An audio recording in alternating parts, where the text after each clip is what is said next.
महाराष्ट्राचा अभिमान, महाराष्ट्र दिनमा। कानपूरचे सुपारी व्यापारी मनोज कुमार अग्रवाल आणि पान मसाला उत्पादक कमला पसंद समूह यांच्यातील एक धक्कादायक आर्थिक गैरव्यवहार समोर आलेला आहे। कमला पसंदच्या नावाखाली गेल्या 6 वर्षात सुमारे 60,000 कोटी रुपयांचा बेहिशेबी सुपारी व्यापार करण्यात आल्याचा दावा कोब्रा पोस्ट या पोर्टलनं केला आहे। मोठ्या प्रमाणावर करचुकवेगिरी, बेनामी कंपन्यांचा वापर, हवाला व्यवहार, रोख पैशांची उलाढाल आणि बनावट बिलिंगच्या माध्यमातून हा सगळा गैरव्यवहार करण्याचा आरोप करण्यात आलेला आहे। हे सगळं प्रकरण काय आहे आणि यातला गैरव्यवहार कशा रीतीनं केला गेला हे आपण या व्हिडिओच्या माध्यमातून जाणून घेणार आहोत। नमस्कार, मी विजय चोरमारे, आपण पाहताय महाराष्ट्र दिनमान। कोब्रा पोस्ट या पोर्टलनं प्रसिद्ध केलेल्या विशेष अहवालात अग्रवाल यांचे माजी सहकारी कुश जयस्वाल यांनी अनेक गंभीर आरोप केलेत। त्या आधारेच कोब्रा पोस्टनं या संदर्भात अनेक गौप्यस्फोट केलेत। त्यांच्या वृत्तांतानुसार कुश जयस्वाल यांनी सांगितलंय की 2017च्या सुमारास त्यांची मनोज अग्रवाल यांच्याशी ओळख झाली। सुरुवातीला त्यांना दुसऱ्यांच्या नावानं कंपन्या स्थापन करण्याचं काम देण्यात आलं। मेरठमध्ये मित्राच्या मुलाच्या नावावर सद्गुरू ट्रेडर्स ही कंपनी सुरू करण्यात आली आणि अवघ्या 7-8 महिन्यात या कंपनीतून 70 ते 80 कोटी रुपयांचा व्यवहार झाल्याचा दावा करण्यात आला आहे। मात्र GST विभागाच्या छाप्यानंतर ही कंपनी बंद करण्यात आली आणि ज्याच्या नावावर कंपनी होती त्याला कोणतीही मदत करण्यात आली नाही।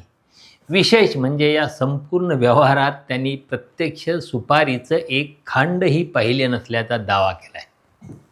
यानंतर दिल्लीतील एका बैठकीत मनोज अग्रवाल यांनी संपूर्ण व्यावसायिक आराखडा समजावून सांगितला।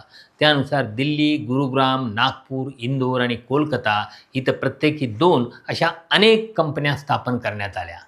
प्रत्येक कंपनीचा वार्षिक व्यवहार 100 कोटी रुपयांच्यापेक्षा कमी ठेवण्याचे नियोजन होतं, जेणेकरून सरकारी तपास यंत्रणांचं लक्ष वेधलं जाणार नाही। व्यवहाराची मर्यादा गाठल्यानंतर कंपनी बंद करून नव्या नावानं दुसरी कंपनी सुरू केली जात असे। या अहवालानुसार दक्षिण भारतातून कच्ची सुपारी आणली जात असे। तिची प्रक्रिया गुरुग्राममध्ये करून ती नागपूर, इंदोर, रायपूर, कोलकाता, गुवाहाटी यासारख्या केंद्रावर पाठवली जात होती। मात्र या व्यापाराचा मोठा भाग अधिकृत नोंदीबाहेर ठेवण्यात येत असे। वस्तूंची विक्री रोखीनं दाखवली जात असे। त्यासाठी लहान लहान बनावट बिलं तयार केली जात आणि गोदामातील नोंद न केलेला माल बाहेर काढला जात असे। त्यामुळं कागदोपत्री साठा आणि प्रत्यक्ष साठा यामध्ये तफावत दिसत नसे। या कथित योजनेत मोठ्या प्रमाणावर रोख रकमेचा वापर होत असल्याचंही सांगण्यात आले। विविध शहरामध्ये विक्रीतून मिळालेला रोख पैसा संबंधित कंपन्यांच्या बँक खात्यामध्ये जमा केला जात असे। त्यानंतर RTGSच्या माध्यमातून तो पैसा कोलकाता, नागपूर, दिल्ली आणि गुरुग्राम मार्गे पुन्हा मूळ कंपन्यांच्याकडे पोहोचवला जात असे। या प्रकारामुळे व्यवहार कायदेशीर असल्याचा आभास निर्माण होई। जयस्वाल यांच्या मते या संपूर्ण साखळीत अनेक गोदामं आणि प्रक्रिया केंद्र वापरली जात होती। दिल्लीजवळच्या बकोली, नरेला, अलीपूर आणि इतर भागातल्या गोदामामध्ये मोठ्या प्रमाणावर नोंद न केलेली सुपारी साठवून ठेवली जात असे। गुरुग्राममधल्या कथित डमी प्रक्रिया केंद्रांच्यामध्ये कागदोपत्री काम दाखवलं जाई। प्रत्यक्ष प्रक्रिया मात्र कमला पसंद समूहाशी संबंधित कारखान्यांच्यामध्येच होत असल्याचा दावा करण्यात आला आहे। या व्यवहारात ई-वे बिलचा गैरवापरही करण्यात आल्याचा गंभीर आरोप आहे। म्हणजे एका ट्रकसाठी तयार केलेलं एकच ई-वे बिल त्याच्या वैधतेच्या कालावधीत अनेक वेळा वापरलं जात असे। उदाहरणार्थ, दिल्ली ते गुरुग्राम हा प्रवास काही तासांचा असल्यानं एकाच ई-वे बिलावर 8 ते 10 वेळा मालाची वाहतूक केली जात असे। कागदोपत्री एक ट्रक दाखवला जात असला तरी प्रत्यक्षात अनेक ट्रक बेहिशेबी माल वाहून नेत असत असाही दावा यात करण्यात आला आहे। रोख पैशांच्या वाहतुकीसाठी हवाला नेटवर्कचा वापर झाल्याचा आरोप आहे। नागपूर, रायपूर, कोलकाता इत्यादी ठिकाणांच्यावर कोट्यवधी रुपये रोख स्वरूपात विविध वाहनांच्याद्वारे हलवले जात असत। काही वेळा स्कॉर्पिओसारख्या वाहनांच्यातून 10-10 कोटी रुपयांची वाहतूक होत असल्याचं जयस्वाल यांनी सांगितलं. या संपूर्ण व्यवहारात हवाला ऑपरेटर आणि काही खाजगी बँकांची मदत घेतल्याचाही दावा आहे. यानंतर जयस्वाल यांच्या सांगण्यानुसार हरियाणातल्या दारूहेरा आणि मध्य प्रदेशातल्या छिंदवाडा इथं त्यांच्या नातेवाईकांच्या नावानं आणखी 2 प्रक्रिया केंद्र सुरू करण्यात आली. त्यावेळी पुढं सर्व व्यवहार अधिकृत पद्धतीनं होतील असं आश्वासन देण्यात आलं होतं. मात्र प्रत्यक्षात पूर्वीचाच प्रकार सुरू राहिला. त्यांच्या म्हणण्यानुसार 30 ते 35 ट्रक अधिकृत बिलावर पाठवले जात असताना त्याच्या बदल्यात सुमारे 300 ट्रक बेहिशेबी माल पाठवला जात आहे.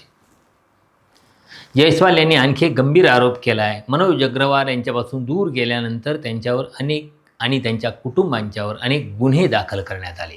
पोलिसांच्याकडून अटक करण्याचे प्रयत्न झाले, त्यांच्या हालचालींच्यावर नजर ठेवण्यात आली आणि जीवाला धोका निर्माण झाल्याचा दावा त्यांनी केला आहे. त्यामुळं ते सतत ठिकाणं बदलत राहिले.